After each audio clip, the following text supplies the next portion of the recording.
Hello! Toujours dans la série des vidéos sur comment optimiser votre utilisation d'Instagram, aujourd'hui on va parler des hashtags. Donc les hashtags, vous les ajoutez dans la description de vos publications. Certains l'utilisent, d'autres non, et moi je vais vous dire pourquoi vous devriez utiliser les hashtags. Donc d'abord, il faut savoir que Instagram, c'est considéré comme dispose d'un moteur de recherche en fait, comme Google ou YouTube, et l'idée c'est que les personnes peuvent faire des recherches sur une thématique bien précise. Donc c'est super intéressant de vous bien référencer vos posts par rapport au sujet que vous allez aborder, donc aux thématiques, parce que ça permet aux personnes qui vont rechercher cette thématique de tomber sur votre post. Donc ça veut dire que vous aurez des personnes qui sont complètement concernées par ce que vous faites. Donc ça c'est super intéressant pour ça. En plus, donc vous allez vous retrouver dans le flux de recherche de ces personnes-là, et donc vous pouvez augmenter votre visibilité, et donc ainsi développer votre notoriété, et donc ainsi augmenter vos vues, votre portée, ce genre de choses. Il faut savoir que vous pouvez ajouter jusqu'à 30 hashtags par publication. C'est super important que vos hashtags soient adaptés à votre publication, parce que si vous mettez des hashtags vraiment génériques ou par exemple développement personnel et là au final vous parlez pas du tout de développement personnel dans votre publication, vous pouvez être pénalisé par l'algorithme Instagram parce qu'il va considérer que le contenu ne correspond pas au hashtag. Donc c'est super important de les varier parce que si vous mettez toujours les mêmes, l'algorithme va vous considérer aussi comme spam.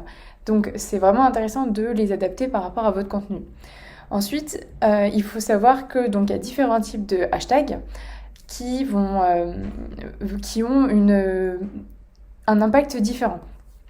Donc par rapport au secteur du bien-être, il y a déjà tous ceux qui vont être relatifs à l'industrie. Donc hashtag yoga, hashtag naturopathe, naturopathie, hashtag méditation, ce genre de choses.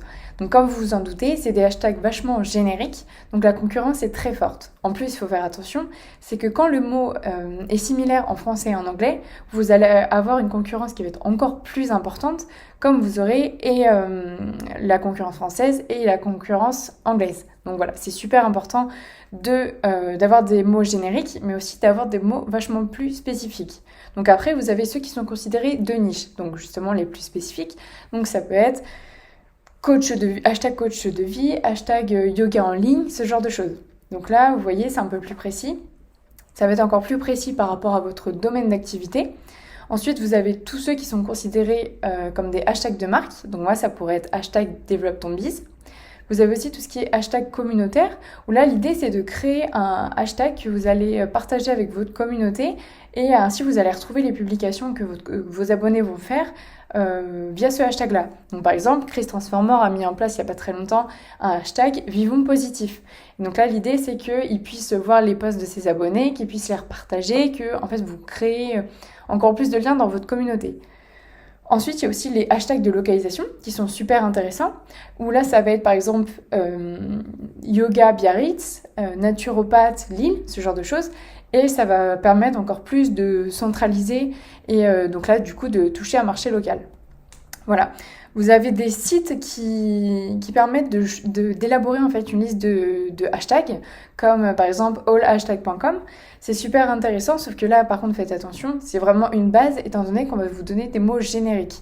Il est super important, après, à vous d'établir une liste vachement plus précise. Voilà. J'espère que je vous ai donné toutes les informations pour mettre en place vos hashtags, que vous allez les mettre en place. N'hésitez pas à m'envoyer un message sur Instagram ou quoi pour qu'on puisse en discuter, si besoin. Voilà, je vous souhaite une bonne journée et à très vite.